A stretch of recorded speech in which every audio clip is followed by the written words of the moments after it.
Alzheimer's impacts half of all Black families. HSC is investing in a new research study to find out why. To join, visit blackalzbrainstudy.com or call 817-735-2963. That's 817-735-2963. It's Sybil Wilkes with what you need to know. Today is Thursday, February 11th, 2021. Number 1. The first full day of arguments in the second impeachment trial of Donald Trump began with the presentation by the lead House manager. Maryland Congressman Jamie Raskin laid out plans to present facts proving that the attack of the Capitol was not happenstance, but culminated in the months-long planning by insider-in-chief Donald Trump. And Representative Stacey Plaskett of the Virgin Islands pointed out how Donald Trump spent months of cultivating his supporters, ultimately guiding them to the Capitol. Number 2.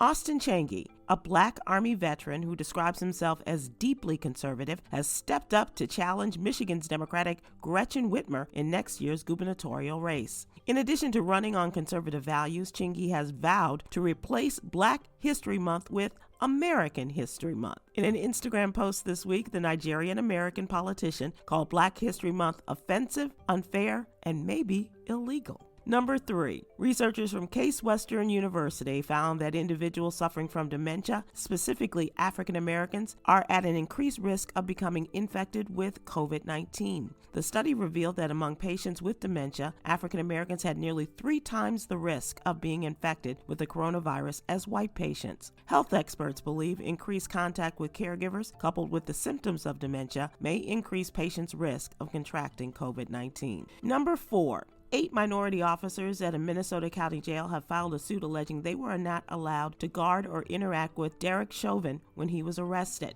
Derek Chauvin is the former Minneapolis police officer who kept his knee on the neck of George Floyd for 9 minutes before he died. The officers who identify as minorities say Chauvin received special treatment from a white lieutenant who sat on his bed, patted his back, and let him use a cell phone. The detention center superintendent claimed he was trying to protect and support minority employees by shielding them from Chauvin.